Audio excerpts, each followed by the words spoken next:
ഇന്ന് തന്നെ സബ്സ്ക്രൈബ് ചെയ്യൂ നിങ്ങളുടെ പ്രിയപ്പെട്ട ഷോസ് കാണൂ. ആഗ്രഹം പറഞ്ഞു അല്ലേ? ആഗ്രഹം ദേവിയോട് പറഞ്ഞു അല്ലേ? പറഞ്ഞു. എങ്കിൽ ദേവി അത് സാധിച്ചു തരും. പക്ഷേ ദേവിയെ പരീക്ഷിച്ചാൽ പക്ഷെ ചില്ലറ കുറച്ചധികം ചെലവാവേ. അത് സാരല്ലടാ, കാശ് എത്ര വേണമെങ്കിലും ഞാൻ തരാം. എത്ര തരും? ജോസ് പറയുന്ന എമൗണ്ട് എത്രയാണോ അത് തന്നിരിക്കും. പക്ഷെ ഇരു ചെവി അറിയാതെ കാര്യം നടക്കണം. ഇതിൽ ഞാനും അമ്മ ഇടപെട്ടിട്ടുണ്ടെന്ന് ആരും അറിയാനും പാടില്ല. അത് നിങ്ങൾ ജോസിന് വിട്ടേക്ക്, ജോസ് ചെയ്തോളാം. എങ്കിൽ നമുക്ക് നേരിക്കണ്ട് എമൗണ്ടിന്റെ കാര്യം സംസാരിക്കാം. ആളെ ഞാൻ കാണിച്ചു തരാം. ശരി ദീപക് സാറേ, അങ്ങനെ ആവട്ടെ. കൊള്ളാലോ, കിടില്ല കോള. ജോസേ, നിന്റെ സമയം ഏതായാലും കൊള്ളാം. ഏതായാലും പിള്ളേരെ എല്ലാം വിളിച്ചു കൂട്ടാം.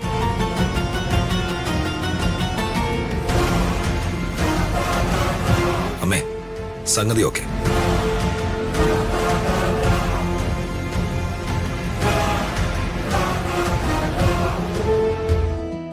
ഋതിക മാഡം, മാഡം സമയായി. ഇങ്ങനെ എന്നാ ശരിയാവില്ല. അതെ, ഇത് എന്റെ ക്ഷേത്രത്തിലെ കാവിലെ ഉത്സവം. അപ്പൊ പിന്നെ ഞാനൊരുങ്ങാതെ പിന്നെ ആരൊരുങ്ങാന്? ഓ ശരി, അങ്ങനെ ആവട്ടെ. പിന്നെ മാഡം, ഞാൻ പറഞ്ഞു ഓർക്കുന്നുണ്ടല്ലോ, വർമ്മ സാറിന്റെ സന്തോഷത്തിന് വേണ്ടി വർമ്മ സാറ് വിഷമിക്കണ്ടെന്ന് ഓർത്ത് മാത്ര ഞാനിതെല്ലാം ഏറ്റെടുക്കുന്ന. നമ്മൾ രണ്ടും ഒരുമിച്ച് നിന്നിട്ടുള്ള കല്യാണവുമായി ബന്ധപ്പെട്ട ഒരു കാര്യവും ഞാൻ ചെയ്യില്ല. എന്റെ പൊന്നു രാജു, അങ്ങനെയൊന്നും ഇല്ലെന്ന് ഞാൻ പറഞ്ഞില്ലേ? രാജു സമാധാനായിട്ടൊന്ന് വന്നേ. അതിന് മാഡം ഒന്ന് ഒരുങ്ങി വരണ്ടേ? ഞാൻ ഒരുങ്ങി കഴിഞ്ഞു. രാജു വാ. ആ മോനെ,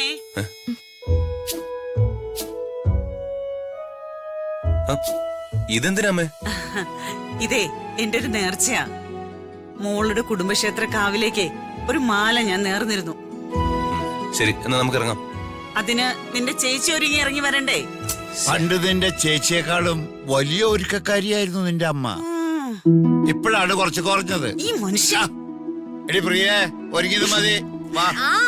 വരുന്നു. എടാ, നമ്മളെല്ലാവരും ഒരുമിച്ചെങ്ങനെ പോണേ? അച്ഛാ, ഞാനൊരു ഓട്ടോ പറഞ്ഞിട്ടുണ്ട്. ഓട്ടോ ഇപ്പൊ വരും. ഞാനും മാഡം ബൈക്കിൽ പൊക്കോളാം. നിങ്ങൾ ഓട്ടോയില് വാ. ദേ, അതൊന്നും വേണ്ട, ശരിയാവില്ല. നീയും അച്ഛനും കൂടെ ബൈക്കിൽ പൊയ്ക്കോ. മോള് ഞങ്ങളോടൊപ്പം ഓട്ടോയിൽ വന്നോളൂ. മോള് ഇത്ര നന്നായി ഒരുങ്ങി നിൽക്കല്ലേ, കാറ്റത്തെ മുടിയെല്ലാം പറക്കും, ഡ്രസ്സെല്ലാം ചുളുങ്ങും. ശരി, എന്നാ അങ്ങനെ ആവട്ടെ. നടക്ക് നടക്ക്. വാ വാ.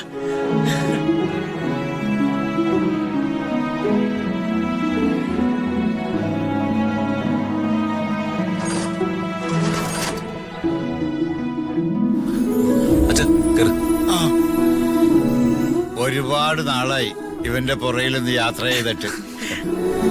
അമ്മേ, നിങ്ങൾ ഓട്ടോ ഇപ്പൊ വരുവേ? പിന്നെ ക്ഷേത്രത്തിലേക്ക് നമുക്കൊന്നും മേടിക്കേണ്ടതില്ലല്ലോ.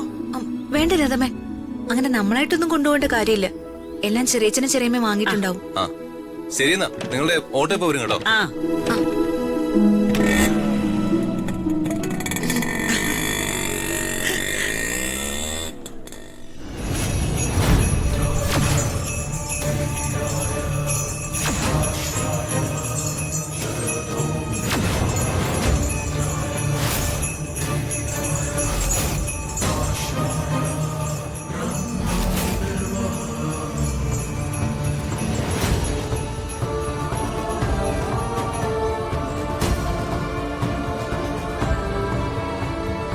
എനിക്ക് ഇങ്ങോട്ട് വരാൻ യാതൊരു താല്പര്യമില്ലായിരുന്നു.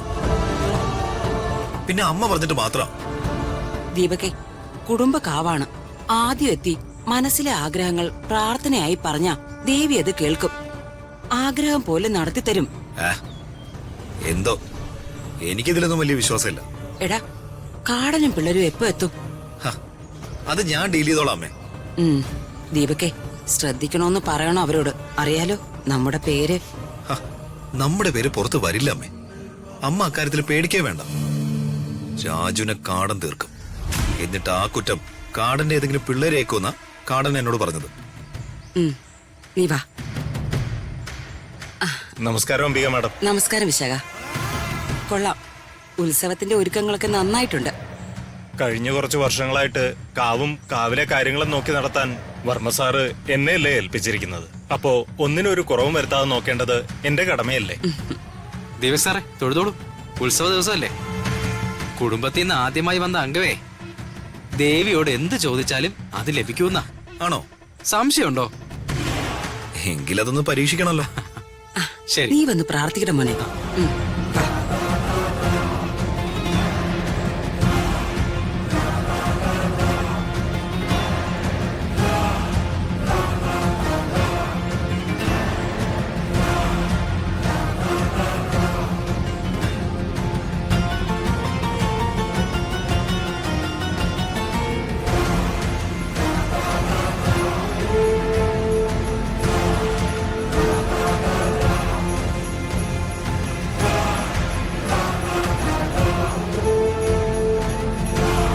ദേവി, ഉത്സവത്തിനെത്തിയ കുടുംബത്തെ ആദ്യം അങ്ങാണ് ഞാൻ.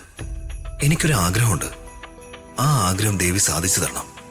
എന്റെ മുറപ്പെണ്ണ ഋതിക, അവൾ എന്നെ വേണ്ടെന്നും പറഞ്ഞ് ഞാനുമായി നടക്കേണ്ടിരുന്ന വിവാഹം മുടക്കി വീട്ടിലൊരു വേലക്കാരൻ്റെ ഒപ്പം ഇറങ്ങിപ്പോയി. ശരിക്കും ഒരു രണ്ടാളും വിവാഹം പോലും കഴിച്ചിട്ടില്ല. പക്ഷെ ആ ബന്ധം ഇപ്പൊ അമ്മാവനും അംഗീകരിച്ചു തുടങ്ങിയിരിക്കുക. എനിക്ക് അവളെ തിരിച്ചു തരണേ ദേവി. ദേവി, മഹാമായേ, എന്റെ മകന്റെ ആഗ്രഹം നീ സാധിച്ചു കൊടുക്കണേ.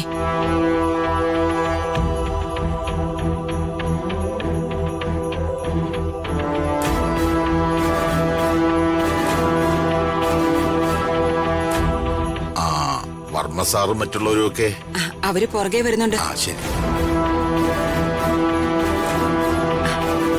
വാടാ.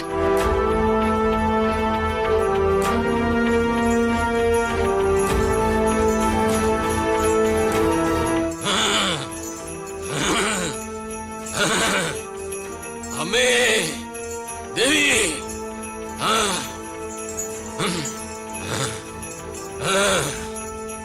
ആഗ്രഹം പറഞ്ഞു അല്ലേ? ആഗ്രഹം ദേവിയോട് പറഞ്ഞു അല്ലേ? പറഞ്ഞു. എങ്കിൽ ദേവി അത് സാധിച്ചു തരും. പക്ഷേ ദേവിയെ പരീക്ഷിച്ചാൽ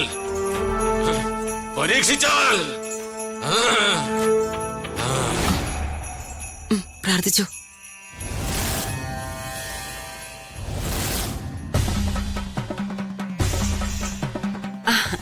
പ്രതാപ, വാ വാ, കേറി വാ. സർ, അകത്തേക്ക് വരൂ. ആ